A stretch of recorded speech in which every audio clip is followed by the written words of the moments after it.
So good afternoon again. It's a privilege and honor for me to now introduce our next speaker, Mr. Erik Prince.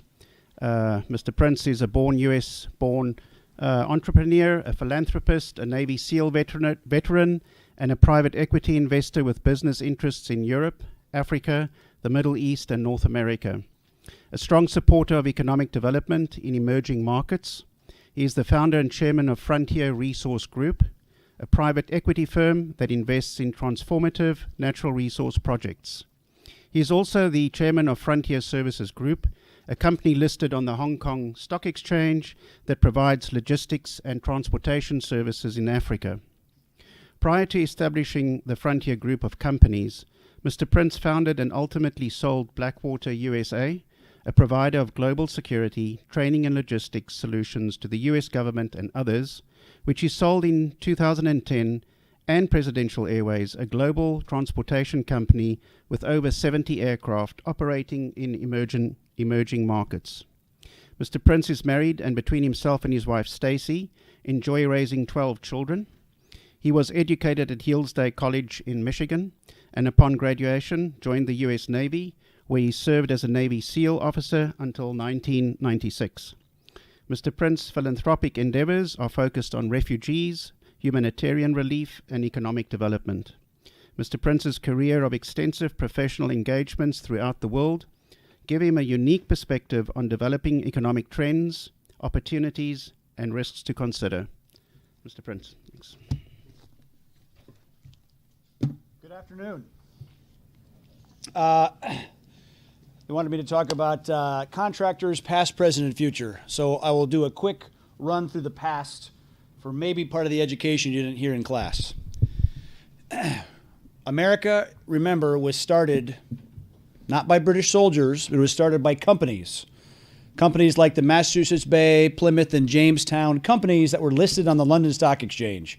They hired people like John Smith and Miles Standish, professional private military contractors that had fought in Europe as soldiers for the crown, and they hired on as companies, as security, basically as a security manager to come over and help secure these colonies.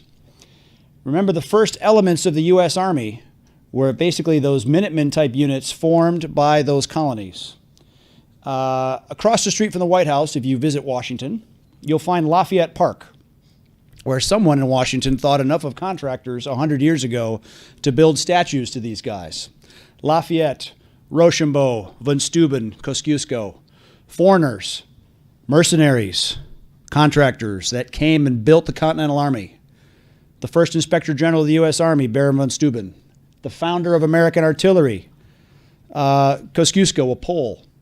There's even a 30-foot tall statue of him at West Point alone. Apostasy, imagine a contractor statue at West Point.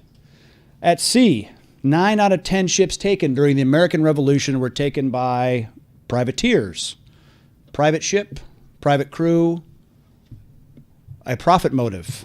They had a hunting license that they got from Congress. It's called a letter of marque and reprisal. Go out and attack enemy shipping. And they did. They did well. Even George Washington, America's founding father, was an investor in a privateer. Fast forward a bit through the ages, through the century.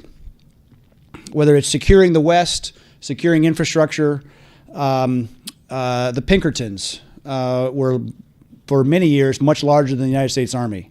You had intelligence on the battlefield when Alan Pinkerton, the original private eye, was hired to do counterintelligence and security in you can imagine, a very split capital in 1862. Now, the U.S. military has never been a big adapter when it comes to change. They tend to adapt pretty slowly, right? And you think about a guy named William Gatling, who developed the Gatling gun, right? He developed it from a corn planter, and he tried to sell it to the U.S. Army in 1862, when there was a Civil War on. You think he'd want a nice high-fire weapon, high-speed weapon to fire. And the chief of U.S. Army Ordnance said, "Why would I want a gun that consumes so much ammunition?" But Gatling persisted. He eventually got a live-fire demo done for Abraham Lincoln on the National Mall out in front of the White House, and the Gatling gun came to be and then helped win the end of the war for the North. An aircraft, also an American invention. Okay, the Wright brothers persisted and finally launched that aircraft off a sand dune in North Carolina, and they flew it, and the U.S. Army wanted nothing to do with it. The French did. The French bought it first. The U.S. Army, we have aerostats and balloons. Why would we ever need an airplane? So again, the idea of the U.S. military, of the Pentagon not being quick adapters to what's changing, I'm not surprised.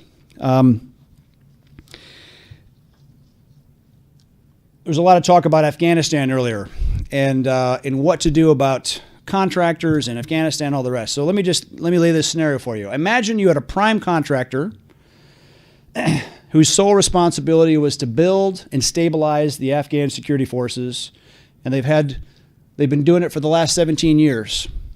They've consumed more than $1 trillion of U.S. taxpayer money. The U.S. taxpayers are on the hook for another $1 trillion in veterans' health care costs. And despite of that 17 years, now the friendly government only controls 30% of the terrain. The partner forces in country are losing hundreds per month. In fact, the attrition rate of the Afghan forces now is 3% per month. Dead, wounded, or deserted. You annualize out 3% a month, that's 36% a year. 36% of your force per year is out the door and gone, not to be replaced. A truly unsustainable number. 70%, right? If the whole reason the U.S. forces are in Afghanistan is to deny terror sanctuary, the friendly government only controls 30%. The other 70% is under the control or is regularly contested by the Taliban, by Daesh, or any of the other 20-some terror forces that are resident in Afghanistan. So I would call that a problem. Imagine if that was in the hands of one contractor, would you fire them? Or would you at least start to ask accountability questions as to what are we doing as a country, allowing that kind of paradigm to persist for 17 years? The military-industrial complex is a real thing. Okay? Everything that General Eisenhower warned about is real. Washington is about money and power. Okay? And people will say, they'll be concerned, wow, there's a profit motive in privatization of contractors and all the rest. Hey, we're spending as a country this year $62 billion in Afghanistan. We're spending $5 billion to support the Afghan security forces. That's the stroke of the check just to pay for the Afghan Army, police, and Air Force. $5 billion.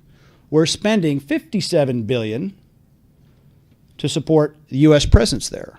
Okay? So our 15,000 U.S. forces cost the taxpayers $57 billion. Now remember, that's money we don't even have. Look at the deficit the United States runs every year. Our deficit now is so large, $21 trillion, that even the Chinese debt portion of U.S. foreign debt holdings, our interest on that funds their defense budget. Okay? So for people to say, well, turning to contractors or privatization, rationalization, we can't do that. Hey, we have a very real debt problem. Maybe not right now, but the interest rates can't stay low forever. And remember, all that money we spend in deficit every year racks up that debt, and the interest payments they don't stay in America. So we have a problem. If our reason for being there was to deny terror sanctuary, that's a fail. Because clearly there's a lot of sanctuary because they can launch and attack Kabul, or, for heaven's sakes, 2 weeks ago, they put a gunman in the room with the U.S. commander, and they killed General Razak, a friend of mine. Okay, I had dinner with General Razak 3 weeks before he died. He was a big supporter of rationalization. What a brave man he was. They tried to kill him more than 24 times, and he didn't quit. They'd killed many of his family, and he didn't blink, he didn't quit, and a true warrior to the end. So we owe it to the Afghans to get it right. We owe it to ourselves to get it right, because if the mighty U.S. military, the most powerful and expensive military in the history of mankind, gets defeated by largely illiterate goat herders using very simple weapons, AKs, PKs, Dishkas, and homemade explosives. Okay? We have a real problem because that empowers every jihadi crazy in the world. I walk through the Association of the U.S. Army's convention, and I cringe because they have all that stuff, all that equipment, tens of billions of dollars of stuff, of every kind of radar, communications gear, night vision, all the rest. And we're still losing to very, very basic, primitive tactics that are working. So we have to get this right. I have sons your age, and a couple of them will join soon. And the idea of them going to Afghanistan to get blown up or dead, I wanted no part of. I've been paying attention to peace in Afghanistan since 1998, when I funded Aloya Yurga, a peace conference. We were trying to get the king, Zahir Shah, to go back from his exile, comfortable exile in Rome, to go back and have a big peace conference long before 9/11. But alas, Rome was a little too comfortable and he didn't go. But I got to know a lot of those, a lot of the players in Afghanistan, and so I've kept in touch with them ever since. But seeing, I first got to Afghanistan in April of 2002, and that was right at the inflection point. Okay, right when we were going from a very special operations, unconventional warfare approach to where Bagram Air Force Base became a saluting zone. Okay? Remember, after 9/11, 5 days after 9/11, while the Pentagon is still smoldering, George Bush met with his National Security Cabinet at Camp David. And they needed a war plan. They needed to figure out what to do. This is what the Pentagon offered. They wanted to do a conventional invasion of Afghanistan via Pakistan, and they wanted to do it the following April. They didn't want to do anything that fall. They wanted to do missiles, bombs, and a Ranger raid. That's all the Pentagon, the most expensive military in the world, wanted to do in Afghanistan for the first 6 months of the conflict while their headquarters was still smoldering. It was the agency that said, Mr. President, give us authorities, $1 billion, and that quote, and in 3 weeks, the flies will be walking on the eyeballs of our enemies. It was their approach, the way they'd done unconventional war in Africa and elsewhere the previous 2 decades, worked. Okay? You've seen the movie maybe 12 Strong. It's a small microcosm.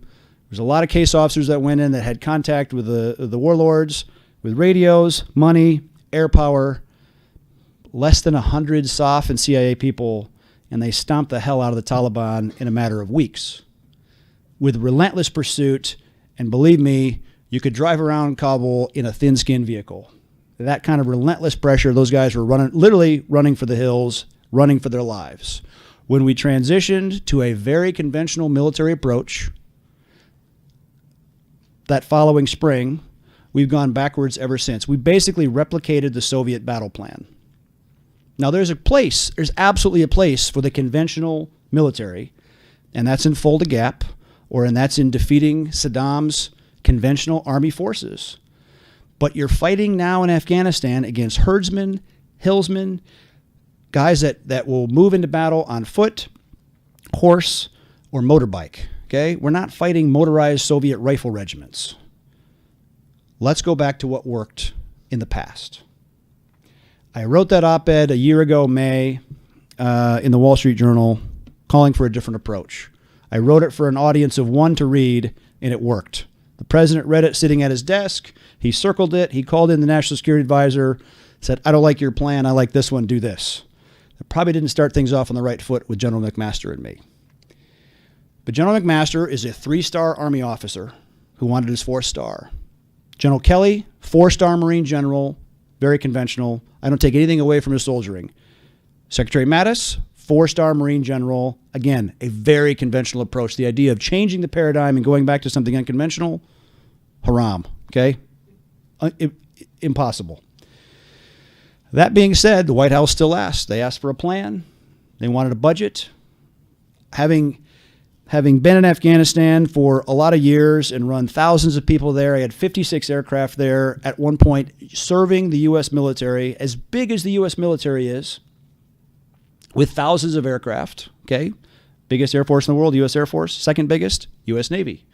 Even despite all that, they still needed different kind of aircraft to do that mission. We had 56 birds there. So I went through a plan with my old team and came up with the following, right? We had to address 3, I think, fatal failings. And even Secretary Mattis, once I gave him the brief at the NSC, he said, my analysis of the root problems were the best that he saw.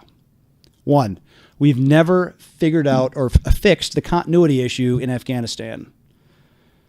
U.S. military deploys, maybe the Marine Corps goes for 6 months, Army would go for 8 or 10 or 12 months, or maybe a little bit longer. They spend the first few months getting to know the area. Next few months, they're productive. Last few months, making sure everybody goes home. Pack up the inventory, turn over, leave. You lift that unit up, send it back to the States, never to return again to the same area, ever. Send a new unit in, repeat. We've done that 30 rotations now. Einstein had a word for that. It's called insanity. Okay? You have no continuity in that area, but the Taliban, they're not commuting to war. They've been there. The Taliban that have survived are smart soldiers. They know exactly how long the U.S. aircraft takes to show up, how they target, how the U.S. patrols, all the rest. I figured basically replicating the Afghan commando model, which is mentored and trained by the U.S. Special Forces counterparts. And let me just add one difference. And this is, again, different role between Special Forces and conventional forces. In a Special Forces unit, you equip the man. The man is the weapon system, okay? Because you're not carrying a lot of stuff into battle with you. In a conventional military, it's the artillery, the rockets, armor, does the fighting, the heavy fighting and the killing, okay? You man the equipment. It is a fundamental paradigm difference, and we need both. But fighting against guys on motorbikes and flip-flops, you probably need to fight a little lighter and a little faster. So using that Special Forces model, I'd put a 36-man mentor team into every Afghan battalion. And because they're Special Forces veterans, chances are they've been to that area before. We've already used that skill set. The taxpayers have already paid for it. Everybody loves to praise veterans on Veterans Day, but then they like to call them mercenaries if they go back as contractors. No, they're veterans volunteering to serve their country yet again. But I can pay them to go in there longer term. They're going to go in for 90 days, home for 30. Back in for 90, home for 30. But they'll go there 2 and 3 and 4 years to the same valley with the same battalion. They know good mullah from bad mullah. They know the village chief. They know the orphan lady or the widowed lady on the corner. They know the area. And believe me, they'll have continuity with that unit and that bond of brotherhood in war. Those mentors will make darn sure that Afghan battalion is paid on time and fed on time, that they're supplied and they're trained and they operate. And those mentors, okay, they're not going to be using excessive force. And if they are, there's a means to that. We'll get to that. But they're going back to the same area in that same valley. They have to build that continuity in that area to dominate that battle space. If the Afghans know that there's a professional, that their big brother is with them and going outside the wire with them every day. I went with a 36-man team, right? Normally you have a 14-man Special Forces A team, and they say an A team can build a battalion. I needed a bigger, a fatter mix this time so that we had enough mentors to go down to the company and even platoon level so that whenever an Afghan unit left the wire, there'd be professionals with them. So they could call an air, fire support plan, medical, comms. Those essential combat enablers. So that's one. Another important point of that, they would not be serving as U.S. military contractors. They would be serving as Afghan Army, as adjuncts in the Afghan Army, which even by UN definition makes them not mercenaries. Okay? They're in the Afghan chain of command. If we believe in an Afghanization of the effort, well, then let the Afghans hire for it. Okay, stop dictating everything from the Pentagon and from CENTCOM. Give the Afghans a little bit more means to sort it out. You can give them more operational control. The financial control can still stay with a U.S. control structure. Second, air power. Just like what worked with Special Forces guys on horseback calling in B-52s, Having reliable air power is essential. I cringe. I get really angry when you read on an almost daily basis about yet another Afghan base getting surrounded and overrun and annihilated. 30 dead, 20 wounded. 60 dead, 20 wounded, 20 captured. And they're dying ugly. Okay? Why? Because the Taliban rolls in with 200, 400, 500 guys. Amazing how with all of our surveillance capability, the Taliban can still move that many people. I find that embarrassing. But if they do, it's a wonderful opportunity to surround and maneuver on them and to destroy them. Reliable air power, again, contractor in one cockpit, Afghan in the other. Afghan tail numbers, Afghan rules of engagement. To include strike aircraft, helicopter gunships, lift, medevac, and resupply. When that poor Afghan base commander right now is surrounded in day 2, day 6, day 8, and nobody's evacuated, is dead or wounded, he's out of ammo, and he finally surrenders and gets slaughtered. Come on. That's unacceptable. It is happening on a weekly, if not daily basis in Afghanistan today. Despite the fact that we're spending $62 billion, who's accountable for that? I used to have a lot of aircraft in country. We got into the airdrop business because of an exact example like that. In 2005, there was a company-sized unit of the 82nd Airborne in a big firefight. And some of their support guys came to us on the ramp. And they said, our guys are running out of ammo. No one will drop ammo to them because the Air Force won't do it because it's not a surveyed drop zone. Will you guys do it? My guys, my airplanes, of course they said yes. Good Samaritan rule always applied in our company. And off they went. The Army guys put the drop zone panel on the hood of the Hummer, and the first bundle hit the hood of the Hummer less than an hour later from a cold stop, no prior planning. So it's not that hard to do the basics right. But sadly, after 17 years, the Pentagon has bureaucratized itself into stasis, into the point of all that stuff and all those resources, and they can't seem to organize to do some of those basics. So again, if you have the Taliban that's maneuvered and they have 400 or whatever conventional fight they're going to give you that day, that we're not using our mobility capability to surround them, because remember, there's not a lot of superhighways in Afghanistan.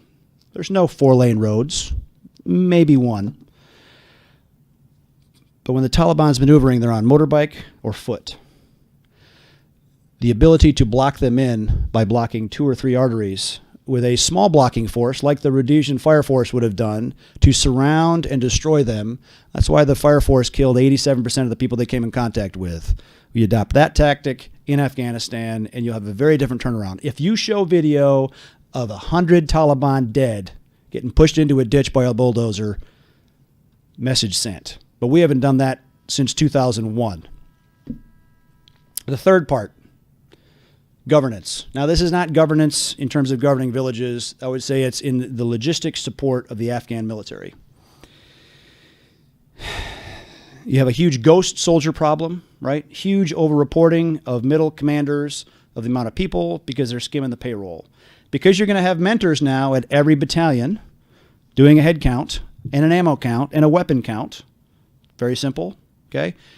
Not only do you get a better promotion report as to who should be the next NCO or the next officer based on merit, not based on their bribe or their tribe or their religion, which is how it works now in the Afghan Forces.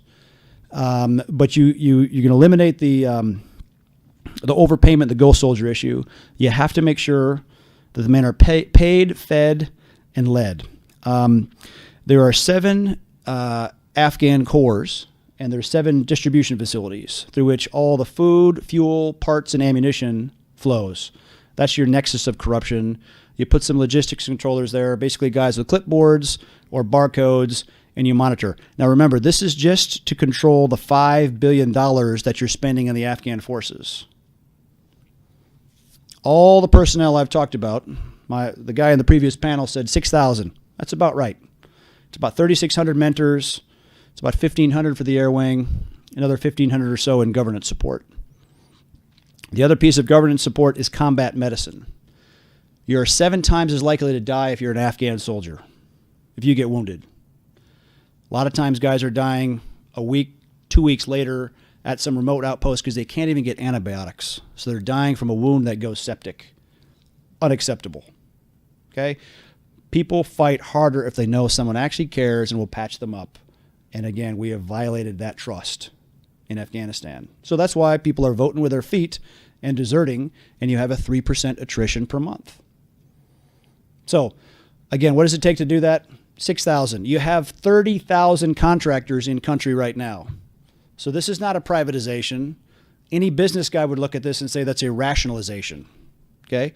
The total bill for the 6,000 that I lay out with all the aircraft, 91 aircraft, all the food, fuel, ammunition, including all the ordnance those aircraft would drop once a week.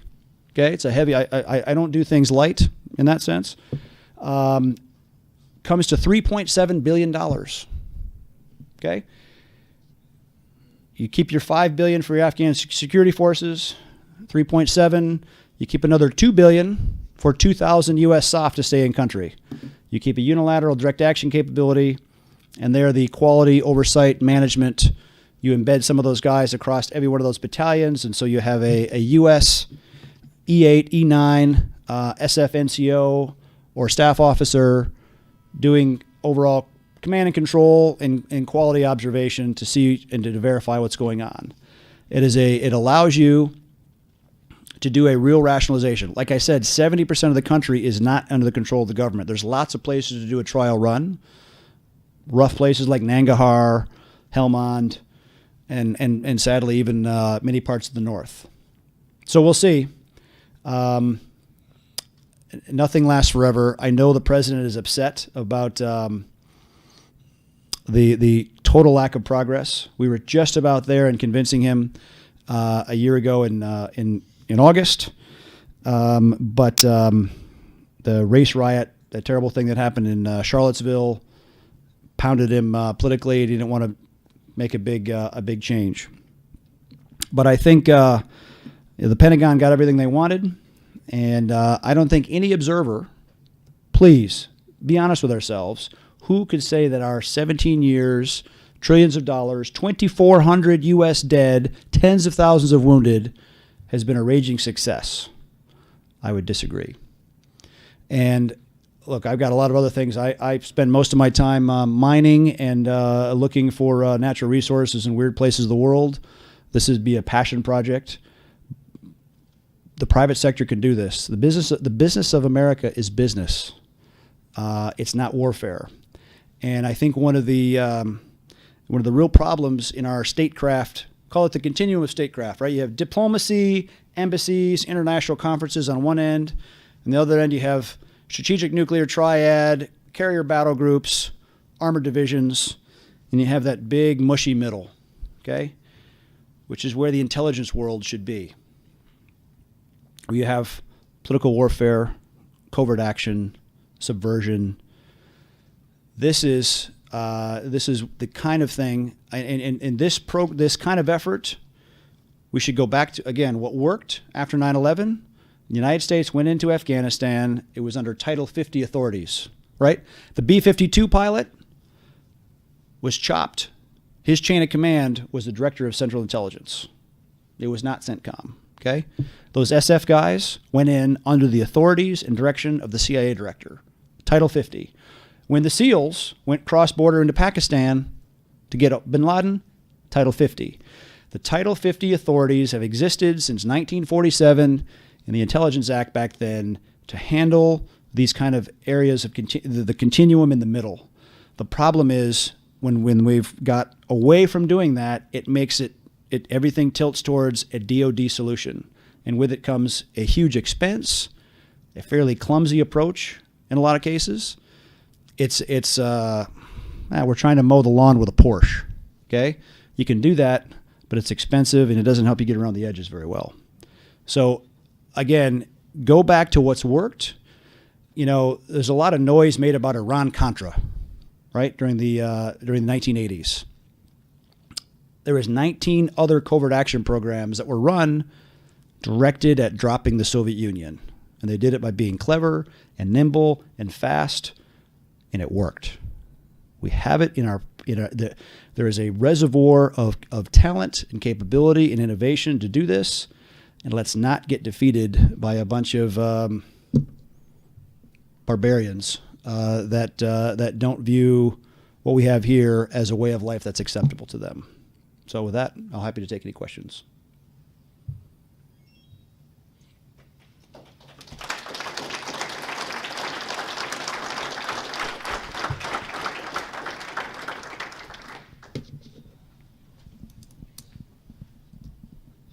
Thanks, Erik. That was a great presentation.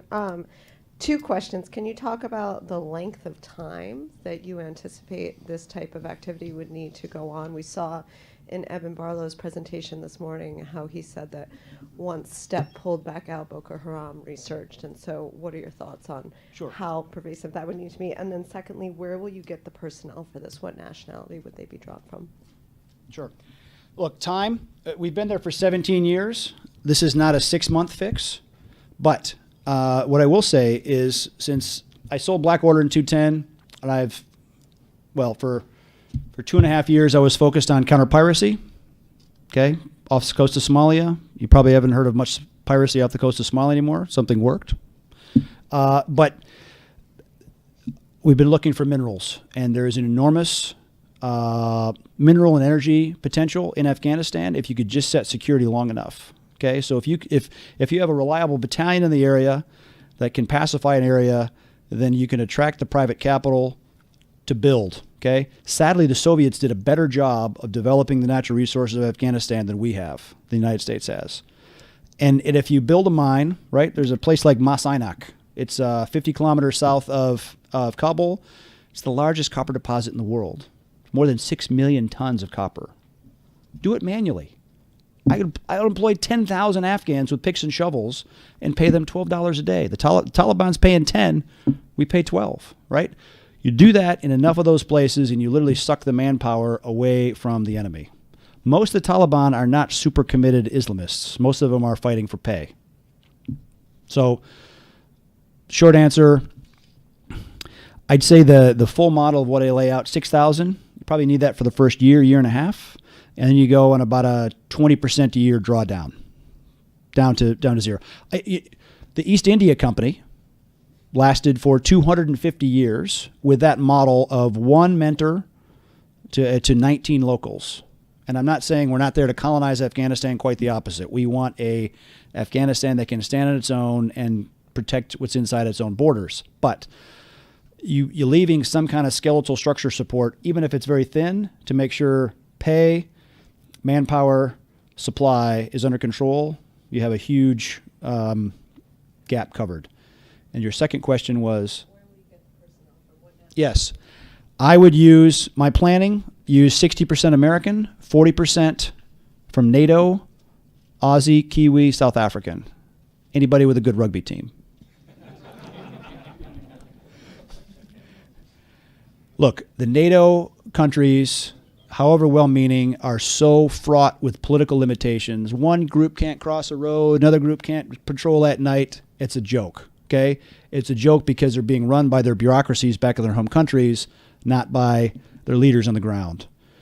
Individual augmentees, okay? A team of Germans, South Africans, French, Brits, Poles, it would be very well together. And I want a little bit of competition between the battalion mentors, okay, for who patrols the most, who controls the most terrain. And I want that kind of innovation that comes from the experience they've had in different kinds of warfare all over the place. The aviators, not hard to find a crew to fly those kind of combat missions for 90 aircraft. The guys would be lining up. Just like I know guys would be lining up for the mentor mission. At the mere mention or the press reports, I have an inbox full of people looking to do that, and especially veterans that want to go back and do it right and that care about seeing the mission done properly.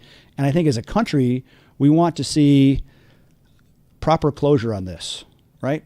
America had a big scar for a long time because of Vietnam, and I don't think anybody wants to see helicopters off the roof of the embassy or actually the image that you saw in Vietnam was a CIA safe house.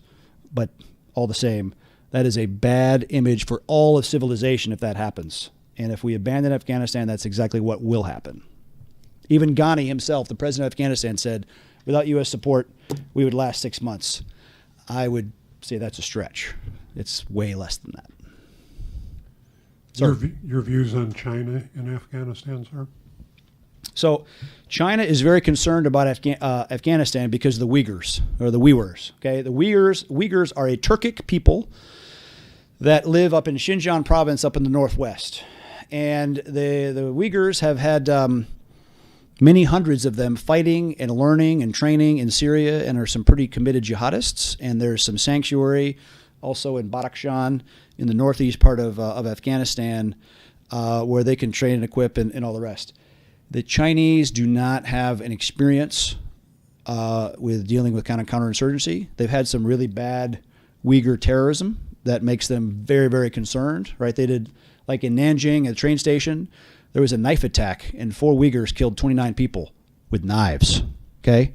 Let alone if they have firearms or explosives, all the rest. So, look, Russia is concerned about Afghanistan because jihad can work its way north from there.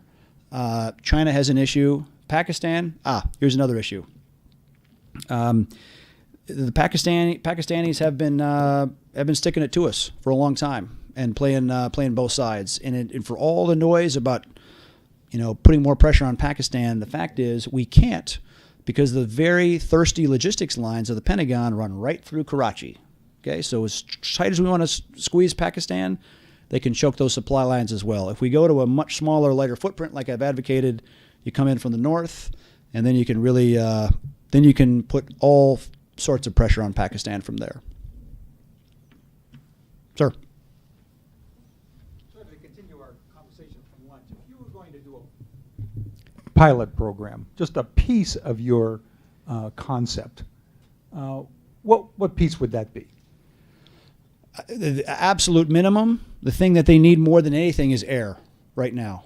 If you had reliable air that would show up, okay, as simple as, in Vietnam, the Puff the Magic Dragon guys would actually give out cards with a radio call sign and frequencies that when your fob is under attack, you call, we haul, right? They show up and they do it.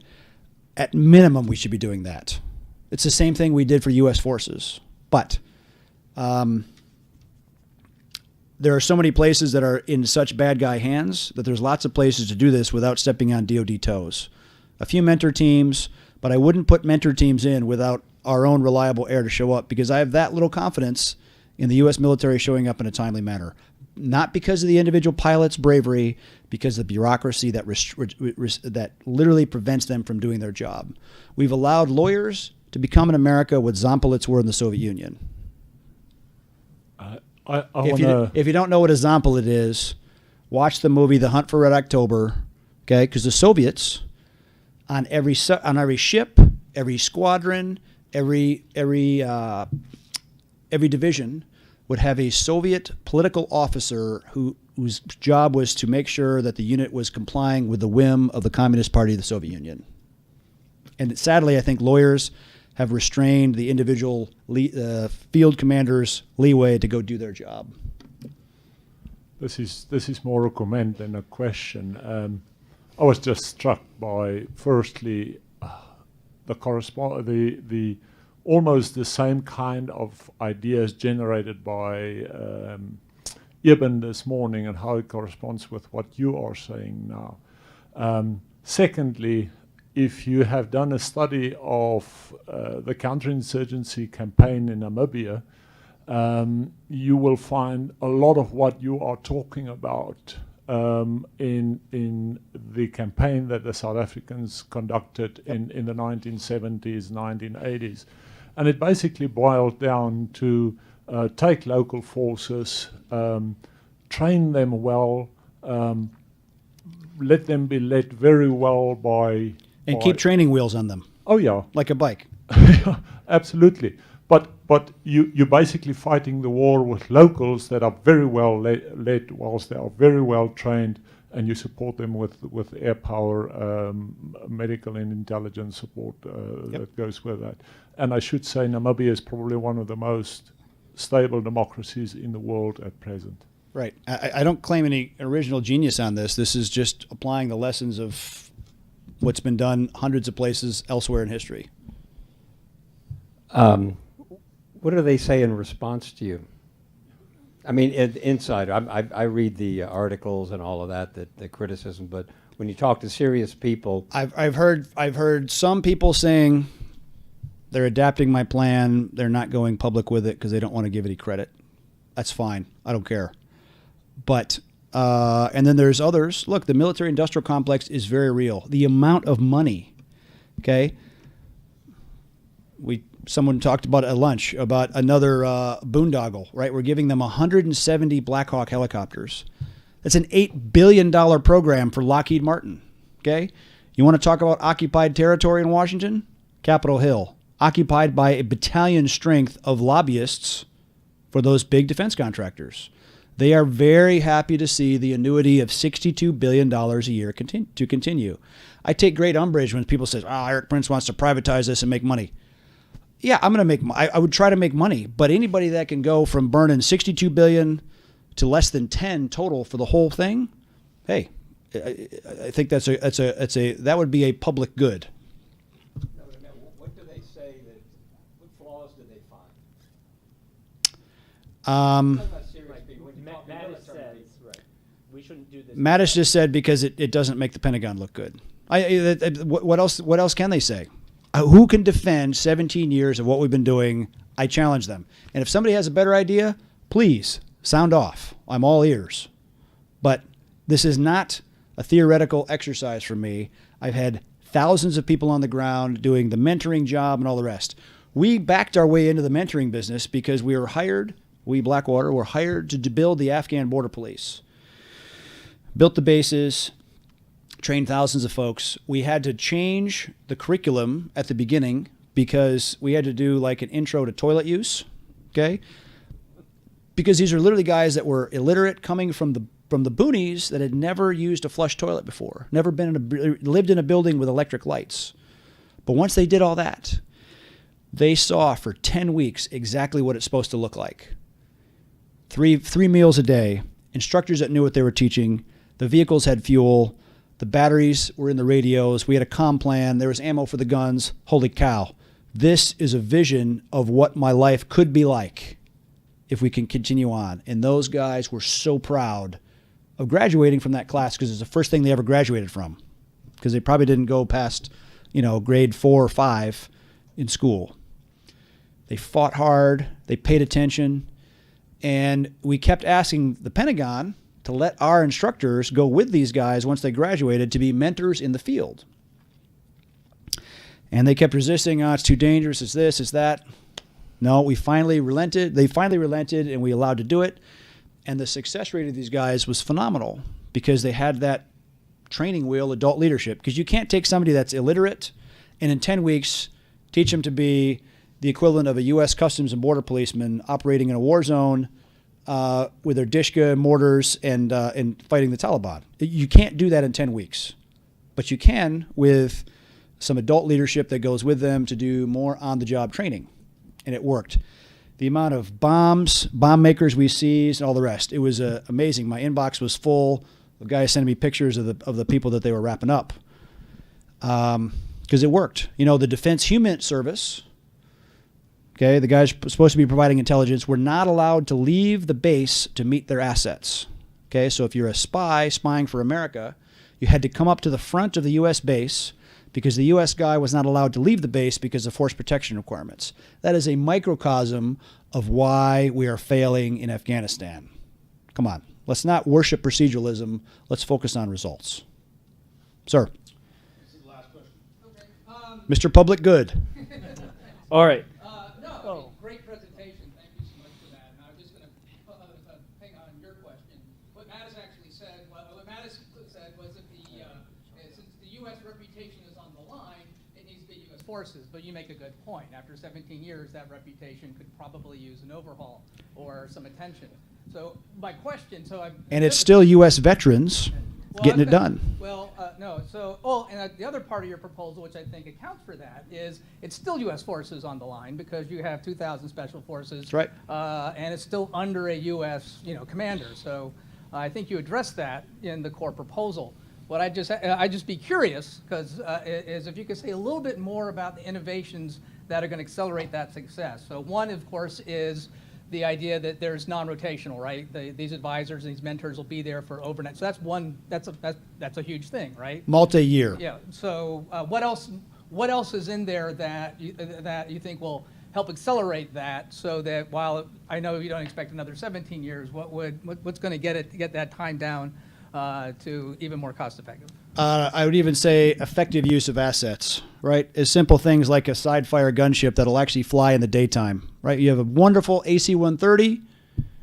Since 1991, the U.S. Air Force won't fly that in daytime, or they won't even fly it at night if there's more than 70% illumination. Okay, the most effective counterinsurgency fire sport platform in existence today, and it's limited to a few hours a month. Okay, I'm going to put pilots that'll fly that sucker 24/7. How many aircraft have been lost over Afghanistan to enemy missile fire? 0. Okay? There's been 92 aircraft lost to ground fire. PKs, Dishkas, RPGs against helicopters. There is no man-pad threat. We do not need supersonic jets hitting tankers and bombing from 25,000 feet, dropping a $55,000 bomb to hit 2 dudes on a pickup truck. Come on. Put the close back in close air support. Altering tactics, adjusting for the realities on the ground instead of adopting the air operations Bible that they've adopted from a Cold War mentality. Those are the kind of changes we make on the periphery that matter a lot. Afghans will fight harder and they will hang on and they will not surrender if they know somebody's coming. Our model would use fast jets, again, with an Afghan on board. So it's not a contractor dropping a bomb. It's the Afghan in the aircraft releasing that weapon. An Alert 5 status out of Kandahar or Bagram, I can have a fast jet over anywhere in Afghanistan in less than 30 minutes. They'll hang on for that long. One last question. Sir, Send it. if the U.S. military were to follow your model, what U.S. forces would transition out of Afghanistan using your smaller model, and how long would it take? Less than a year, and pretty much all conventional forces would rotate back. The soft guys would stay, and maybe a military medicine unit could, but I think we could actually outsource all of that as well. Look, the Pentagon has we talked about transitioning from counterterrorism, right? The new force posture of the U.S. military, transitioning back to dealing with state-on-state threats. Okay, fine. Let's recapitalize. Let's save $50 billion a year and recapitalize our conventional capabilities so that we don't have a peer competitor anymore and stop wasting money and wasting young people's lives and limbs. Anybody else? Going. Thank you. Thanks, sir.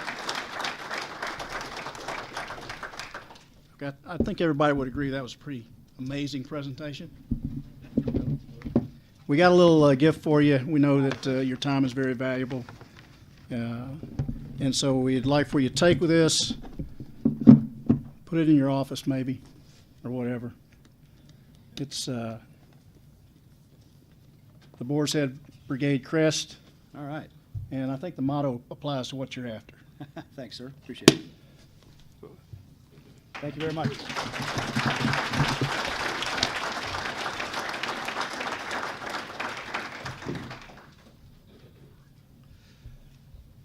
Okay.